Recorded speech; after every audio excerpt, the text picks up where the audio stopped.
the Dreamer Early Bird Show. ESPN Richmond, 106.1 FM. King Biz Radio.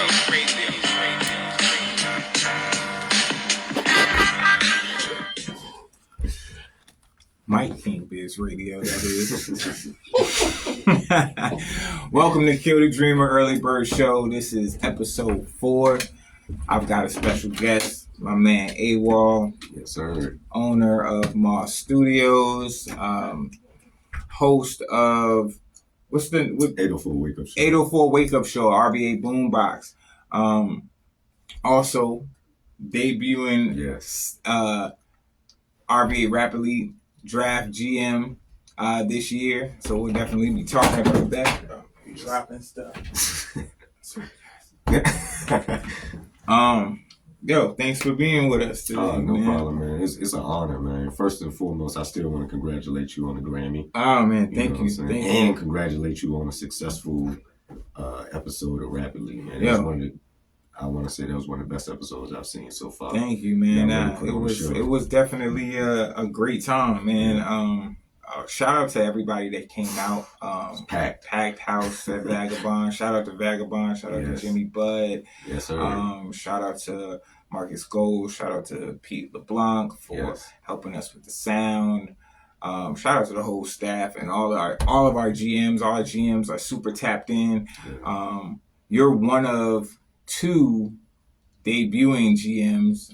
We had our other debuting GM, Eric Jackson, up here last week. Mr. Richmond Scene. Yeah, Mr. Richmond Scene. So now we got Mr. Moss. Yeah.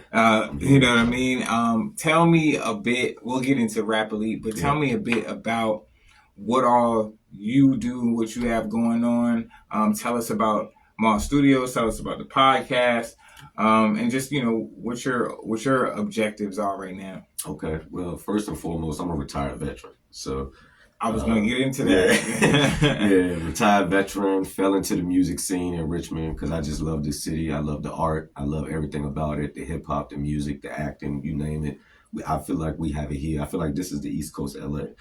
So I fell in love with the music, start tapping in with my network, start working at the radio station there, Power 92 and Radio 1, learned marketing, I learned promotion, and I just started, dabbling in other stuff like podcasts. I started my podcast in 2016. It's been, changed names like 4 or 5 times in different iterations, but the essence of it has always been the same. Right. Tell me when you say the essence of it, what would you say is your focal goal and purpose with the podcast? I mean, obviously you're highlighting people that are, music artists, people that are doing things.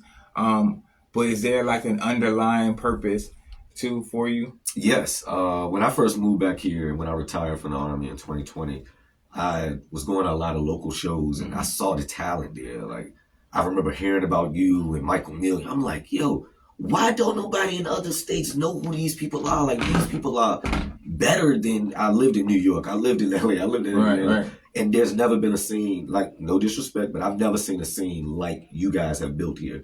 So I started, brushing up on information on you guys, AGM, and just hearing all these stories. And I'm like, I got to meet these guys. But so then once I met you, I'm like, man, I got to talk about this. Like I noticed we had a shortage of media. We had the artists, 100%, but we didn't have the media to sell out what we have to other places. Right. So that's my main goal, and it's going to always be my main goal right now. No, I love that. That's why I asked, because, podcast platforms, they pop up every day. Yes. And I think a lot of people would agree that a lot of them don't have purposes, right? They don't have visions, or they weren't inspired by a need for the community that they are looking to serve, right? Yes. And I think that is when we talk about, realizing, it being a Kill the Dreamer podcast, or Kill the Dreamer Early Bird Show, I should say. I've used that word podcast before. But people have been calling it a podcast, right? Yeah. I think that's just a short term for just long form content. Right. Just, people are talking. It's a podcast. But, with the Kill the Dreamer spirit in mind, we're always trying to figure out, how visions materialize into something tangible, and I think one of those things that is super important in that process is having purpose, right? And they're having a true, tangible reason and purpose for what that thing serves and what you serve in it and who you're serving and what it's about, right? And I always say that purpose is bigger than, it's always bigger than you. It's never something that just simply serves you, right? And that, so to hear what the original purpose was and what you felt was missing, because I definitely agree. As an artist in the scene, media comes and goes.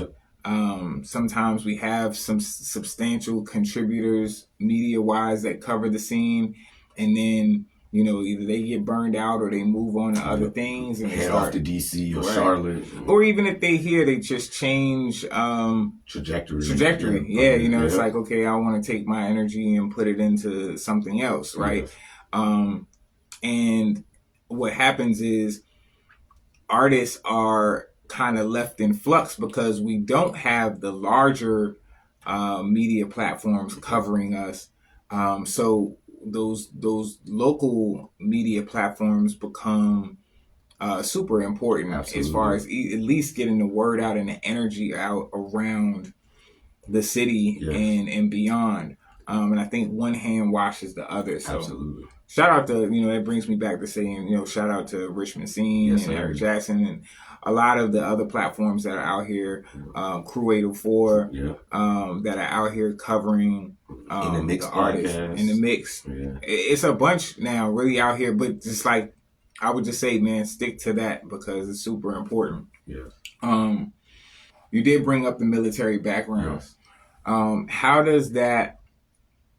you feel like that plays into how you go about your current endeavors? Like, is it, from a discipline standpoint or from just a mentality standpoint, or how do you feel like that? I'll say it's both because once I left the military, and like you said, I was looking for that purpose. Like, I retired very early at 30, so I was left like, okay, here's a check for the rest of your life, but bye. And I was like, oh man, I've been in here since I was 17. I don't even know what I want to do. And music, I fell in love with it, but I still, like you said, I needed a purpose. So I started producing. I started engineering, but when I started doing it, I'm like, I'm engineering these songs, I'm producing these songs, and they're going nowhere because no one's talking about it. So I'm like, I need to step away from this. So that's why, we created Moss so that we can have other engineers and other producers to create their wave. And I wanted to make a space for them as well. Right. But I also was like, well, who's going to talk about them? So that's how it, transitioned. But the military, that one thing I tell people that I learned so much was just the value of a team. Like, people see me and they think I did all this by myself. It's two other guys that I met, one from the Nova area, shout out to DK, and another guy from Woodman West over in Glen Island by the name of Kurt Mack. We came together, like three of us, to create Moss, and we've stuck to that three. Like, we don't even make changes with the business or just, we're friends first. Right. But similar to AGM, it's like, if two vote, then that's it. We ain't gonna argue about it. It's just right. So, and like I said, we stuck to that, but I had that mentality from the military because I learned, by going to war. Like, it was guys that was racist, but they had my back. And they would say stuff like, "You a different type of black dude." And I had to educate them, like, "Nah, we multifaceted. Like, I know hood dudes with a high GPA that go to Virginia State right now." So just educating like that, but just knowing the value of a team and what can be accomplished. And that solo missions don't work. This ain't Black Hawk Down. You gotta get it. Man, that you said a word there, and I think that definitely. I think that's one of the things that we're on episode 4. We're talking about Kill a Dreamer. We're talking about realizing our dreams and what those journeys look like. And I don't think that a team has been a topic of conversation yet. I think that when we talk, when we get into things, we can hear consistency a lot. You talked about belief, which is very important. vision. All of these things are important, but a team is super important. And I think for me, I know I couldn't do the things that I do without the people that support me. Whether that's Michael Millions, whether that's Frank, whether that's Nick, Yes. Whether that's my wife. You know what I'm saying? Like so, and countless other people in different roles in different situations.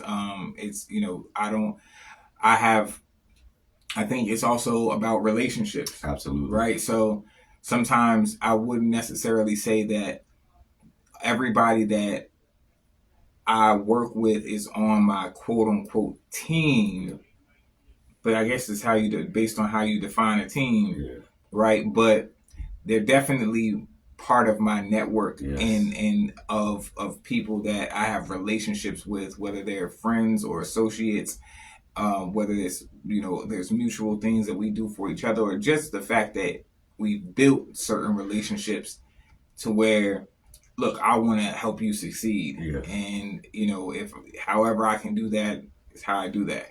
So I think building a team is important, but also in that and beyond that is cherishing your relationships. I try not to use the word network as often because it kind of gets bastardized a little bit, because everyone's just out here networking. It's like, here's my card, here's my, this is what I do, what do you do? Let's have lunch, or you know what I mean? And all of that becomes really transactional. Ooh, yes. If that, sometimes it can just be empty, or one-sided. One-sided.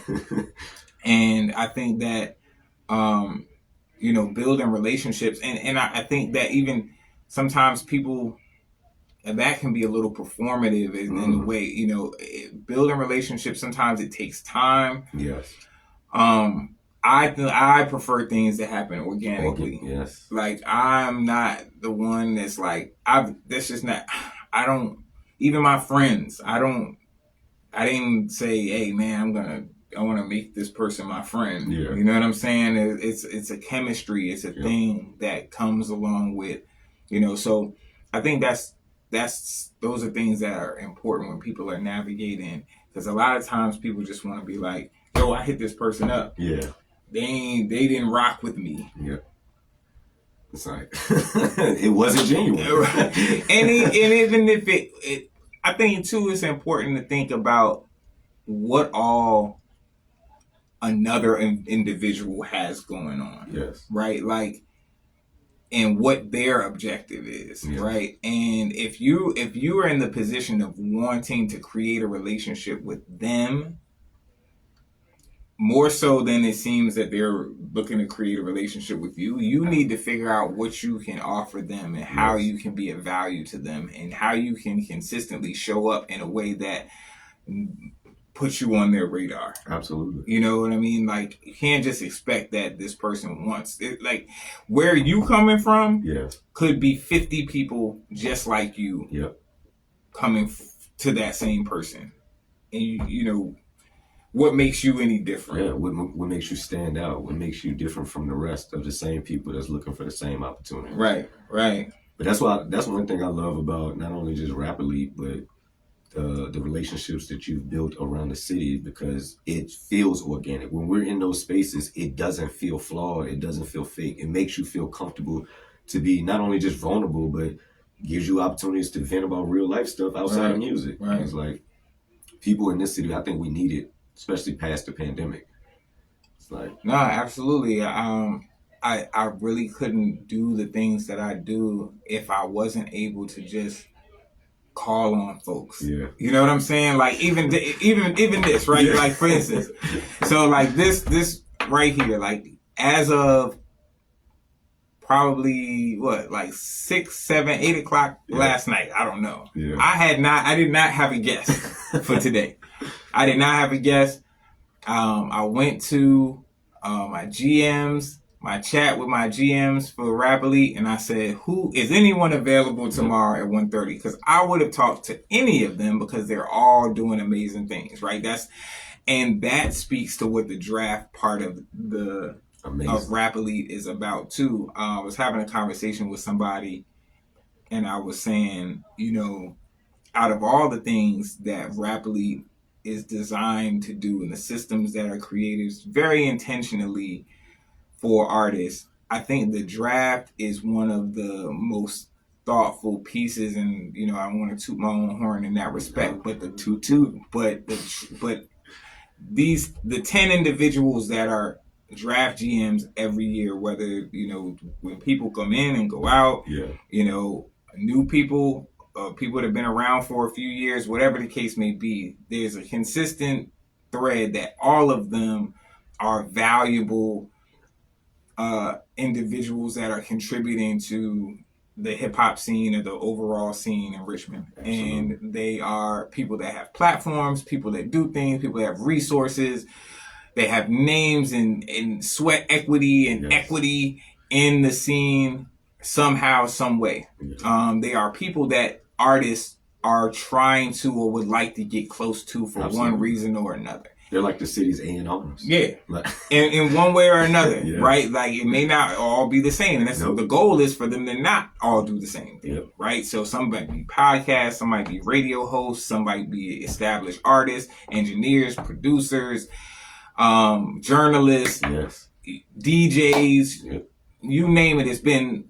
We've run the gamut of people that do things. And the goal is, how do I make these 10 people pay attention to these artists that sign up to rap in the Cypher each month? And these artists are not, there's no prerequisite to signing up for the Cypher. You might be Joe Schmo off the street, just getting your feet wet, right? You sign up for the Cypher, we announce you, your name gets added to this list, and gets placed in front of these 10 valuable, influential people in the city.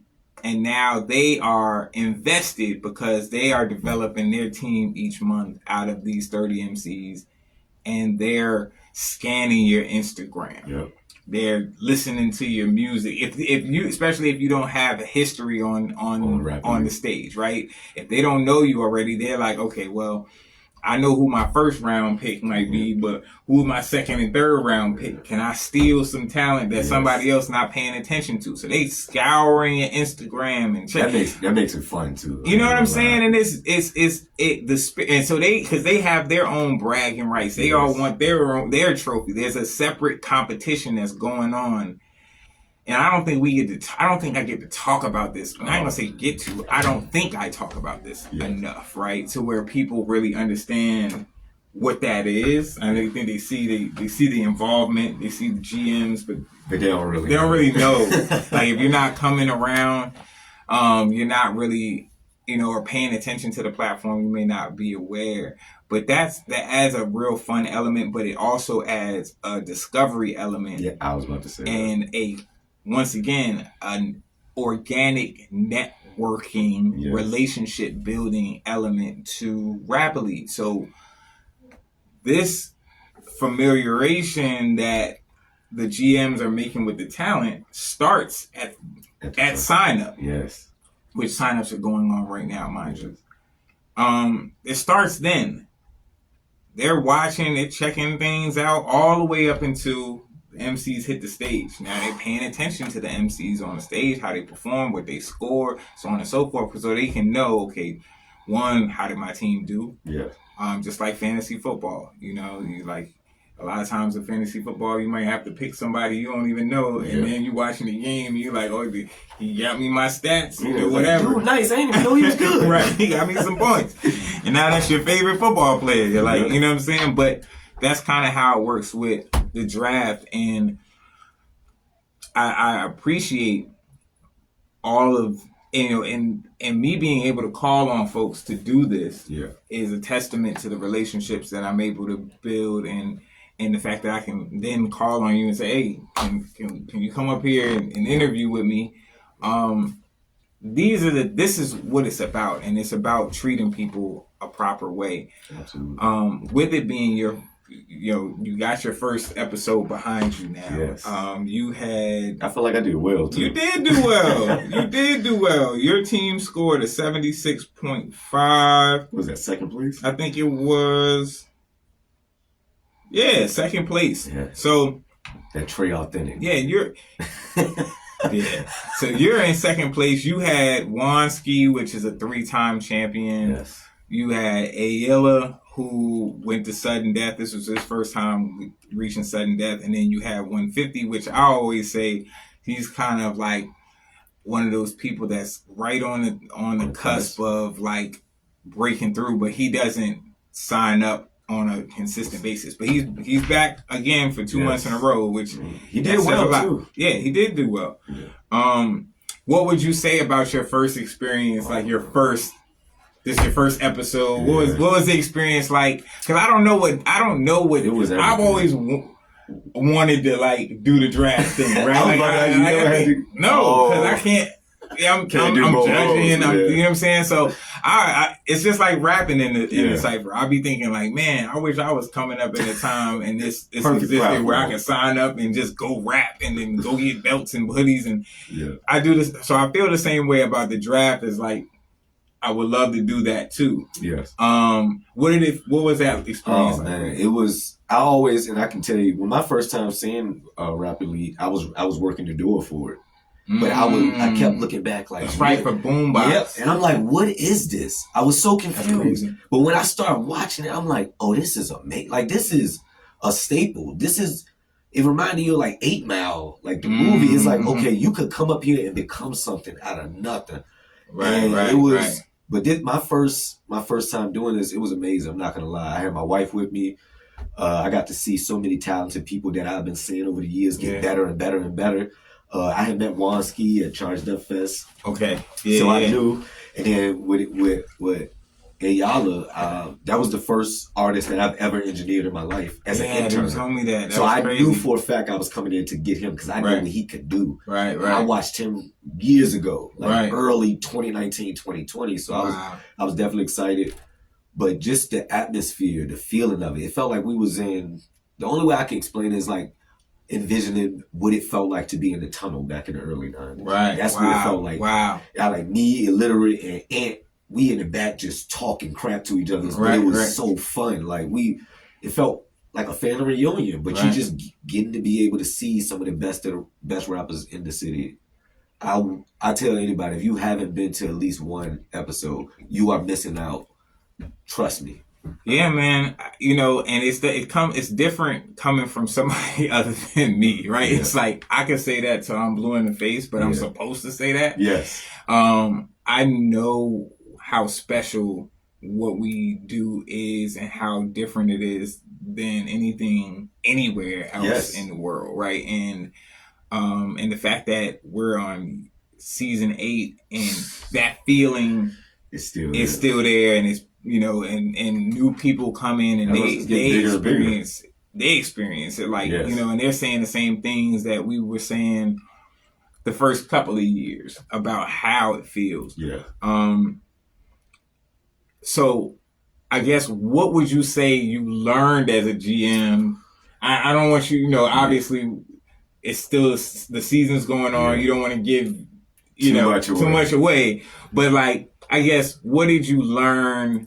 And granted, there's a lot more to be learned because this is a marathon, not a sprint. That's what I was about to say I learned. Because you saw me in the chat. I was excited. I saw it.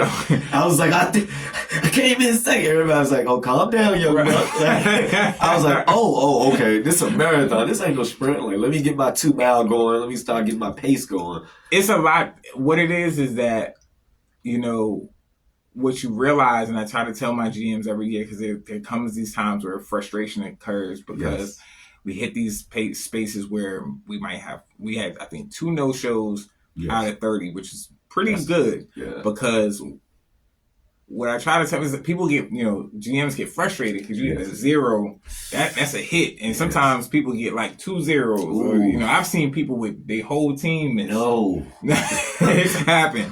So it's like, it can get frustrating, or the same person might end up getting no shows, repeated episodes, and they get discouraged and they get frustrated.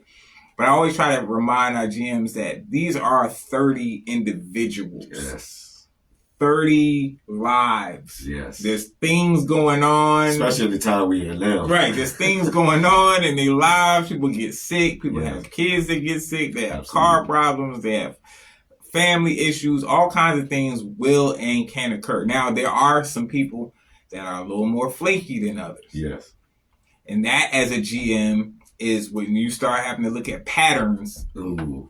See, there's people that have patterns. So the GMs that have been around a while, they're a little tentative on certain people. You might be looking at them, they dope. And they be like, you can have them. They're like, he ain't gonna show up. Right. Oh, I got that. A lot of people was telling me, I'm like, what do you mean they don't show up? For this great opportunity, they're confused. They're like, you'll see. And that's the thing. And, and that's why I try to encourage my GMs to make contact with your people, because if something happens, at least maybe they can tell you first. And then, if we can open up that spot, you can fill it with somebody else or something like that. But it also might be like a retention thing. It might encourage people to be like, all right, if they doubting themselves, it's like, nah, make sure you show up. Or then they like, I gotta show up for you. Oh yeah, I got to. And that's I told them straight off the back, you show up for me, I'm giving you free studio time at Moss. That was my incentive. That was definitely my incentive. Oh man, we done ran out of I feel like we just getting the conversation started. All right, so we're gonna have you back. Okay. This is a weekly. Yeah, hey, you. So we let me know. I'm right back. So I'm gonna ask you this one question that I gotta ask everybody.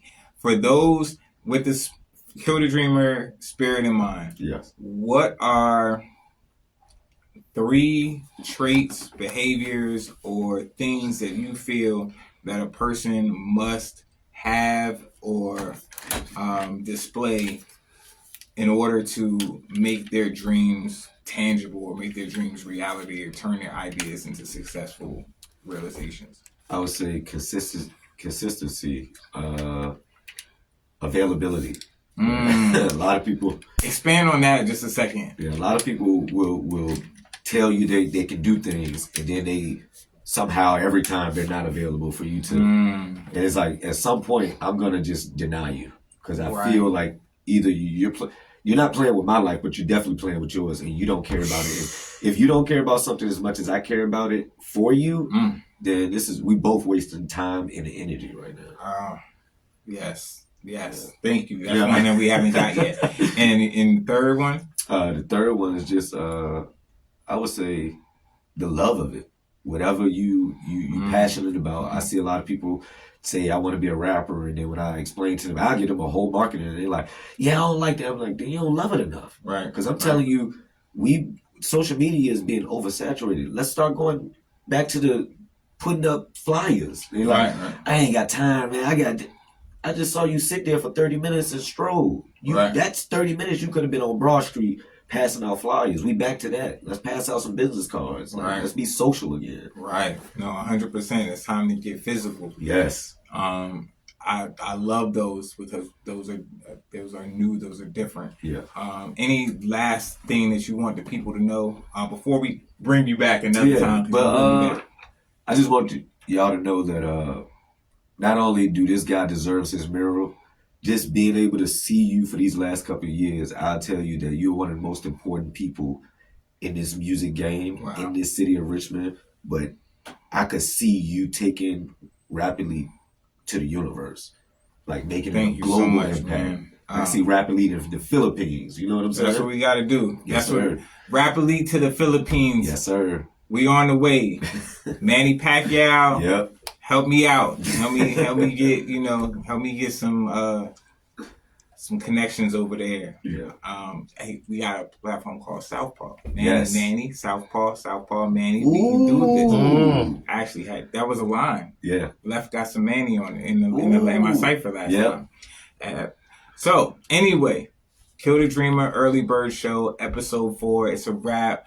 AWOL, we ran our time out just chatting it up, but we coming right. We will be right back with them. Yes. But thank you to Mike King Biz Radio, and shout out to ESPN Richmond. See y'all soon. Yes, sir.